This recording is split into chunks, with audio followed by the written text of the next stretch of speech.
달리번호 3번 수업 시험 시작하겠습니다.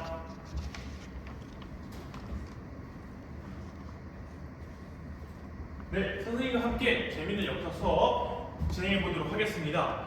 우리는 무엇보다 이 역사적인 흐름을 찬찬히 선생님과 함께 탐구해 보도록 하겠습니다. 오늘의 탐구해볼 주제는 일제의 침략 정책 확대와 그리고 강복을 위한 노력 부분에서 병참 기주화 정책과 민족 말살 정책에 대해서 단어에 대해서 살펴보도록 하겠습니다. 그렇다면 오늘 학습 목표 1번과 2번 스크린을 통해서 함께 읽어보도록 하겠습니다. 다 함께 읽어보도록 해요. 첫 번째, 일제 식민지 공업화 정책으로 한국에 찾아온 변화에 대해서 설명할 수 있다. 좋습니다. 두 번째, 일제가 민족 말살 정책을 통치하기 위한 정책으로 인적, 물적, 수탈에 대해서 확인할 수 있다. 이렇게 오늘 학습목표 두 가지 있는데 학습목표 두 가지 달성해 보도록 하겠습니다.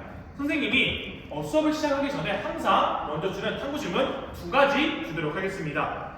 선생님이 미리 사진을 스크린 통해서 하나 가져왔는데 이 사진을 보면은 북쪽에서는 어떤 산업을 중심으로 하는 것이 보이고 남쪽에서는 한반도를 기점으로 했을 때 남쪽에서는 어떠한 산업을 중심으로 했는지에 대해서 선생님이 그림을 가져왔어요. 그런데 어떤 동물이 보이죠? 우리 은혜가 답변해 주셨습니다. 남쪽에서는 면을 실을 짜는 어떤 공업을 실시하고 있는 사진이 보이고 북쪽에는 양을 기르고 있는 부분이 보입니다. 라고 답변해 주셨어요. 맞아요. 이 정책을 무엇이라 하냐면 바로 남면 북양 정책입니다. 이 정책을 통해서 일본에게 필요한 공업 원료를 증산하기 위해서 우리나라 한반도 내부에서 남면 북양 정책을 실시했었다라는 부분들을 선생님과 함께 살펴볼 수 있을 것 같아요. 그런데 여기서 한번 질문 하나. 왜 이러한 식민지 공업화 정책을 실시하게 되었을까요? 첫 번째 학습 키워드에 대해서 선생님이 주었습니다. 두 번째로는 탐구 질문에 대해서 선생님이 주도록 할게요. 그렇다면 이러한 경제 정책을 펼쳤을 때 과연 우리나라 한반도 내부에서는 어떠한 영향을 끼치게 되었을까요? 이렇게 두 가지 탐구 질문을 주었으니까 이러한 정책에 정확하게 어떠한 내용이 있었는지 선생님과 함께 살펴보도록 하겠습니다. 자, 교과서 페이지 54페이지를 볼까요? 교과서 페이지 54페이지를 보면은 그래프가 보이죠? 이 그래프에는 어떤 부분이 보이죠? 한반도 남북부의 공업 생산 비율이 보이죠? 한반도 남부와 북부의 생산 비율이 어떻게 달라져 있는지에 대해서 잘 보입니다. 그런데 우리나라 지금 현대와는 다르게 북부 지역이 더 높은 공업화 지대로서 높은 경제 정책을 보이고 있다라는 부분을 볼 수 있는데, 즉 이것이 나중에 1950에서 60년대 당시까지만 하더라도 북한이 우리나라와 경제를 비교해 보았을 때 더 앞서 있었다라는 부분으로 이어서 확인할 수 있겠습니다. 그렇다면 이렇게 일제는 만주와 한국을 블록으로 묶어서 경제 위기에서 벗어나려고 하였습니다. 그 당시에 경제 대공황에서 벗어나려고 하였던 일본의 정책에 대해서 살펴볼 수 있는 것이죠. 첫 번째로 이에 만주를 침략하게 돼서 농업과 원료 공급지대로 설정했고, 그 다음에 두 번째로는 우리나라에서는 여러 통치 정책을 실시하게 되면서 이전에 우리가 가지고 있었던 민족의 우수성을 없애버리게 합니다. 그래서 실시하게 되는 것이 뭐냐면 바로 첫 번째 민족 말살 정책입니다. 민족 말살 정책 부분에서 첫 번째, 이 민족 말살 정책을 실시하게 되었던 배경이 무엇이었을까요? 바로 전시 동원 체제를 실시하기 위함이었다라는 부분으로 살펴볼 수 있겠고, 두 번째로는 이거에 대한 의도가 무엇이냐? 우리의 조상은 같아. 일선 공존원을 기반으로 해서 우리는 같이 전쟁을 위해 함께 걸어가야 돼 라고 하면서 내산일체 사상을 중심으로 했기 때문에 이런 의도가 담겨져 있었다라는 부분이었겠고, 다음으로 이것에 대한 정책으로는 무엇이 있었느냐? 스크린을 통해서 확인할 수 있는데 이것들을 통제하기 위해서 조선일보와 동아일보를 폐간했었고, 그리고 우리나라 언어를 사용하려고 노력했었던 조선어학회를 폐지 만드는 조선 어학회 사건을 만들게 됩니다.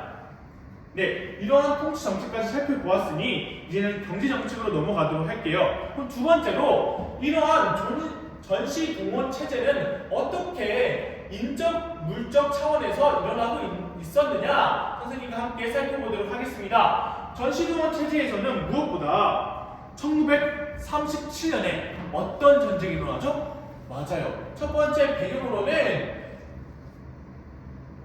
1937년도에 중일전쟁이 일어나게 됩니다. 중일전쟁이 일어나게 되면서 그 후 1년에 1938년 일본은 우리나라 내부에서 이 법령을 실시하게 됩니다. 이 법령이 무엇이냐면 국민총동원 연맹이라고 해서 그 국민총동원 운동을 통해서 여기 휘하에 예국반을 조성해 국방에 필요한 모든 물적인 자원과 인적인 자원들을 수탈하게 이르게 됩니다. 그렇다면 이 전시동원 체제의 내용으로 살펴보도록 할게요. 이 내용을 살펴보면은 아까 전에 국민총동원 운동을 실시하게 되면서 어떤 것이 조직되었다고 했죠? 맞아요. 애국반이 조직되었다고 했습니다. 그런데 말로 보면은 애국을 하는 것처럼 보이지만 정말 애국을 하는 것이었을까요? 아니죠. 고개를 젓고 있는 우리 반 모습을 보이는데 맞아요. 애국을 하는 것이 아니라 그 당시에 인적, 물적 수탈의 대상이 됐었던 우리나라 내부에 있었던 사람들을 적극적으로 수탈을 가져가게 만들어버리는 사람들이 있었다. 그 사람들을 친일 반민족 행위자라고 표현합니다. 자, 그러면 이제는 이러한 결과적으로 이 전시동원 체제의 결과가 어떤 부분이 나와 있냐 선생님이 가슴 아픈 사진 두 가지를 가져왔어요. 첫 번째는 일본 분과 함께 사진을 찍고 있는 배가 부른 여성처럼 보이는 지금 여기 앉아있는 학생들과도 나이가 너무 비슷한 학생이 보이죠? 이 학생이 일본 위안소에 끌려가서 정신된 근류령을 통해서 인적인 수탈을 당하였던 일본 위안부의 사진이 보입니다. 그리고 지금 여기 앉아있는 학생들보다 더 어렸던 13살, 14살 정도 되는 학생들까지도 학도병, 지원병제를 말미암아 이렇게 150cm도 되지 않은 나이가 150cm도 되지 않은 키가 작은 아이가 총을 들고 전쟁에 나가는 모습까지 보이게 됩니다. 이런 모습들을 통해서 우리는 어떠한 그 생각이 드나요? 우리 다한이가 한번 이야기 해볼까요? 선생님 너무 마음이 아파요. 맞아요. 선생님도 이 사진을 보면서 너무 화가 나고 너무 가슴이 아픕니다. 즉 이것을 통해서 조선 내부, 한반도 내부에서 1940년대 민족 말살 정책, 우리나라의 민족의 정기를 끊고 그 다음에 전시동원 체제에서 여러 많은 인적 수탈하고 그 다음에 물적 수탈까지 하게 되었는데 물적 수탈적인 부분에서는 교회의 첨탑이라든지 그리고 우리가 밥을 먹기 위해서 무엇이 필요하죠? 수저가 필요하죠. 그런 것까지도 다 수탈하게 되는 이러한 내용을 가지고 있었던 전시동원 체제가 우리들의 마음을 아주 아프게 합니다. 즉 이것을 통해서 우리가 알아야 될 것이 무엇이냐? 물적 수탁 부분에서도 식량이 부족해지자 산매진식 계획을 실시했었고 그리고 전시동원 체제에서는 우리나라 내부에서 일본 내부에서 충원될 수 없었던 군인들을 충원하기 위해서 학도병들을 차출하게 되고 이런 모습들을 생각해보면 우리가 다시금 이러한 역사적인 아픔을 잊지 않아야겠구나 하면서 이 수업을 구성하였다고 생각할 수 있습니다. 그렇다면 다음은 우리가 함께 인물탐구 학습에 대해서 살펴보도록 할게요. 선생님이 아까 전에 친일 반민족 행위자에 대해서 이야기를 해주었는데 인물탐구 학습에서는 교과서 57페이지를 살펴보도록 할게요.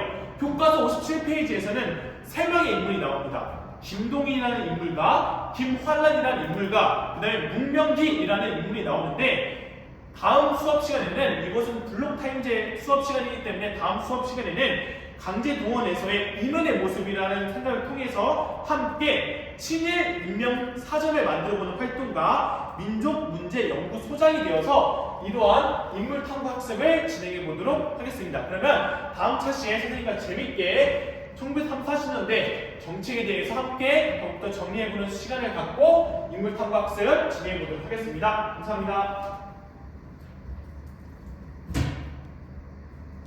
끊어주세요.